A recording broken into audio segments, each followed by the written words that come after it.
விக்கிரவாண்டி அருகே கார் மீது அரசு பேருந்து மோதியதில் கார் கவிழ்ந்து விபத்துக்குள்ளானது. இதில் பலத்த காயமடைந்த 2 பேர் மருத்துவமனையில் அனுமதிக்கப்பட்டிருக்கிறார்கள். கூடுதல் தகவல்களை தருகிறார் செய்தியாளர் சிவச்சந்திரன். கூடுதல் தகவல். நெய்வேலியைச் சேர்ந்த தந்தை மற்றும் மகள் இருவரும் காரில் வந்து விழுப்புரம் நோக்கி வந்திருக்காங்க. அங்க விக்கிரவாண்டி அருகே சித்தனில் உள்ள தனியார் கல்லூரியில் அந்த மாணவியை விடுவதற்காக தான் அந்த மாணவியின் தந்தை காரில் அழைத்து வந்திருக்காரு. இந்நிலையில அந்த சென்னை திருச்சி தேசிய நெடுஞ்சாலை அந்த கல்லூரி அருகே ஒரு சந்திப்பு சாலை இருக்கிறது.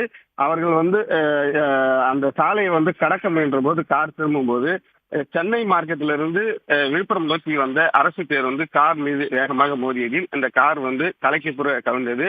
இதில் பாத்தீங்கன்னா காரில் பயணம் செய்த தந்தை மகள் இருவரும் தந்தை மற்றும் மகள் இருவரும் பலத்த காயமடைந்து அவர்களை அப்பகுதியில் உள்ளவர்கள் மீட்டு உடனடியாக மருத்துவமனைக்கு அனுப்பி வைத்தனர். இதன் காரணமாக அந்த பகுதியில் சிறிது நேரம் போக்குவரத்து பாதிப்பு ஏற்பட்ட காட்சியை தான் நாம் பார்த்துக் கொண்டிருக்கிறோம்.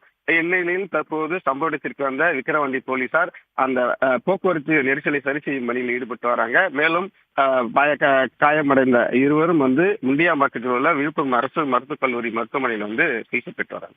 உடனுக்குடன் செய்திகளை தெரிந்து கொள்ள சன் நியூஸ் பெல் ஐகானை கிளிக் பண்ணுங்க.